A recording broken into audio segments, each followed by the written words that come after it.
You know that piece of clothing you're probably wearing right now, pants? So it is. We wear it every day and don't even think about it much. But in ancient Rome, wearing pants was almost an offense. It may seem strange, but the Romans had a very serious relationship with what they wore. For them, clothing was much more than fabric.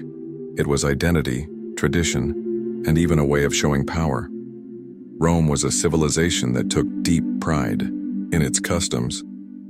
And when I say deeply, I mean that even the way they dressed was a source of national pride. They had a very clear sense of what was Roman and what was barbarian. And guess what? The pants were on the side of the barbarians. Just imagine, someone appears wearing pants in the middle of the Roman Forum, where senators are debating, magistrates judging, and citizens circulating in their impeccable togas. This person would be seen almost as an intruder. Because at that time pants weren't just clothes, they were a symbol of the other, of what was outside the Roman order. Wait a minute. Before continuing, I need your help. YouTube will only share this video with more people if it gets a lot of interaction. In other words, without your comment, this knowledge could be buried and never reach those who need it. If this content makes sense to you, comment 1. If you disagree, comment 0 and tell me why. I want to see at least 100 comments here so YouTube understands that this subject needs to be spread. So comment now and be part of this mission to reveal the secrets of ancient Rome. The thing was so serious that it even became law. In 397 AD, Emperor Honorius decided to put an end to this story. He banned the wearing of pants in the city of Rome. Yes, it was banned. And it wasn't just a light warning, no. Anyone caught wearing pants could be exiled. That's right, kicked out of town. Now think with me. What leads an entire empire to create a law just because of a piece of clothing? This shows how uncomfortable wearing pants was. It wasn't a matter of taste, it was as if someone was disrespecting the heart of Roman culture. The pants didn't match the image that Rome wanted of itself. Civilized, elegant, superior. The most curious thing is that pants were worn by people like the Germans, the Gauls, and the Persians. People who lived in colder regions and, of course, needed clothes that protected better from the weather. But for the Romans, this practicality did not matter. What weighed was the symbol. And the symbol said, "If you wear pants, you are not one of us." In the minds of the Romans, pants were synonymous with barbarism. This is because it was directly linked to the image of the empire's enemies, those who lived beyond its borders, in cold and wild lands, far from the sophistication of Rome. It was as if the pants carried a smell of rebellion, of disorder, of something primitive. But look how curious. The people who wore pants, like the Gauls and Germans, weren't concerned with fashion, but with survival. They faced snow, biting wind, frozen terrain. The pants were practical. It warmed, protected, and facilitated movement in battles in the woods or mud. It made sense to them. Even so, the Romans turned up their noses. They couldn't see functionality. There, just a lack of elegance. They thought the pants were weird, rustic, out of place. It was as if it broke a harmony built over centuries, an affront to the refined image that Rome had of itself.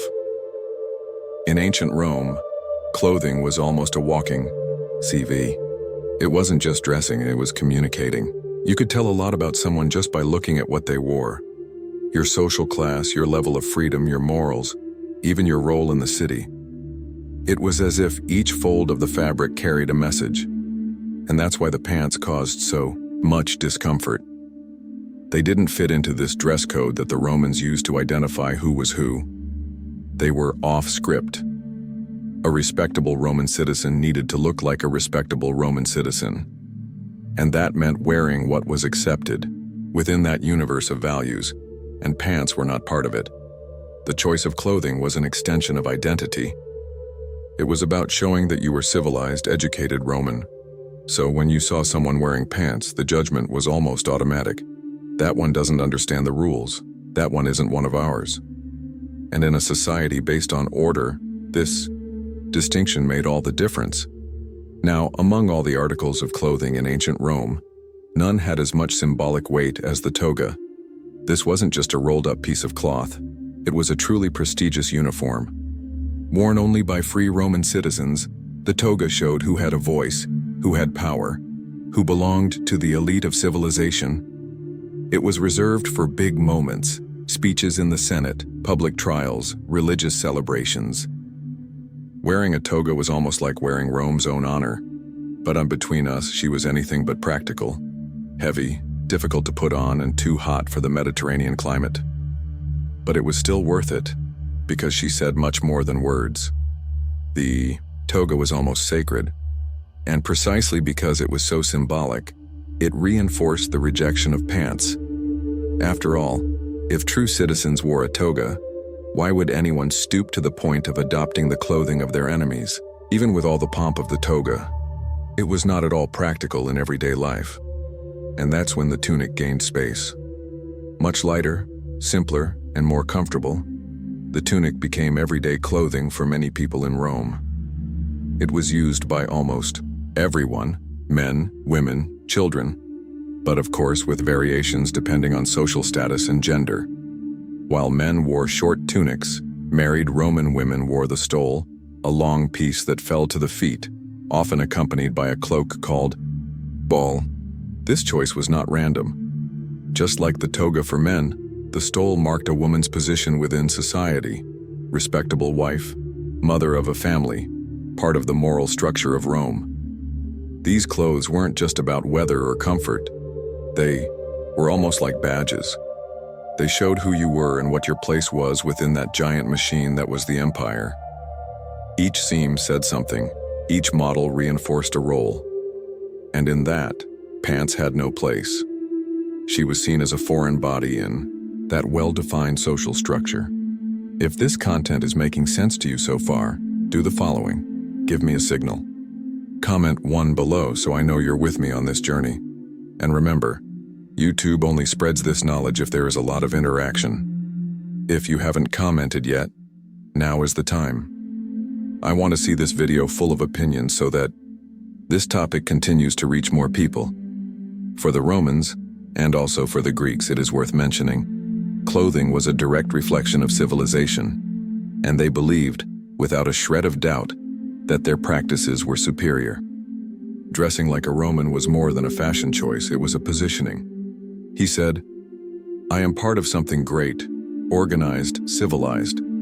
Therefore, everything that came from outside, especially anything that was different or too practical, like pants, was viewed with suspicion." The people who wore this type of clothing did not follow the same rules. They did not value the same ideals. So automatically they were treated as inferior. Pants were seen as a dangerous joker. Practice, yes, but at the same time loaded with negative meaning. Wearing pants was almost like rejecting Roman values and adopting the habits of your enemies. In a society obsessed with order and appearance, this was a huge problem. It was as if when you put on pants, you lost part of your Roman identity. And it doesn't stop there. Trousers also carried another label that really bothered the Romans: ostentation. Yes, that's right. Especially when we talk about the Persians, a people who were known for wearing well-decorated pants with bright colors, detailed fabrics, and even luxurious patterns. For those who lived according to Roman values, this was almost an insult. Rome valued sobriety, elegant simplicity. It was not because the empire was poor and on the contrary, but because it was believed that virtue came with moderation. Showing too much was ugly. Shining excessively was a sign of vanity, not greatness. So, when the Romans saw colorful, embroidered stylish pants, they didn't see beauty, they saw exaggeration, a lifestyle that according to them weakened character. Pants became associated with a type of luxury that Rome rejected, the luxury of the outside world, of those who, in the Roman view, did not know how to balance wealth with dignity. Even with all this symbolic and cultural rejection, reality ended up imposing itself. When Roman soldiers were sent to the coldest regions of the empire, such as Germania, Britannia, and the Danube borders, they found themselves faced with a practical problem: the cold. Traditional Roman clothing, such as the tunic, and even the toga, simply could not cope with the freezing temperatures. So guess what happened? Pants, so frowned upon in Rome, began to appear in the legions, not out of fashion, not out of rebellion, but out of pure necessity. The Roman warrior, who patrolled the northern forests, faced snow, biting wind, and long nights. You couldn't maintain cultural pride and freeze to the bone. Then, little by little, many soldiers began to adopt pants as part of their military uniform. It was a form of survival, discreet, practical, and above all, efficient. This silent adoption showed something important. No matter how rigid the empire was with its customs, it also knew how to adapt when survival came into play. And then the question remains, if you were living at that time, what would you choose? Maintain the Roman tradition with its heavy toga, full of symbolism, even under the scorching sun or in the middle of the biting cold?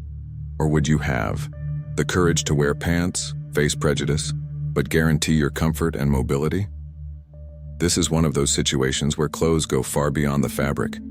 It becomes a symbolic battleground between culture, identity, and need. The Romans, even though they were so advanced in so many aspects, also had their limits, and when faced with the cold, even they gave way. Little by little, the borders of the empire were being dressed in something that for centuries was treated as taboo. And in the end, the story of pants in Rome shows that even the most powerful empires need, from time to time, to give up their pride and listen to reality. If you like this story and want to know other interesting facts about the Roman world that no one told you, leave a like on this video now. This helps a lot to spread this content. And take the opportunity to click on the video that appears here on the screen. It will show you another surprising side of the Roman Empire that you never imagined. See you there.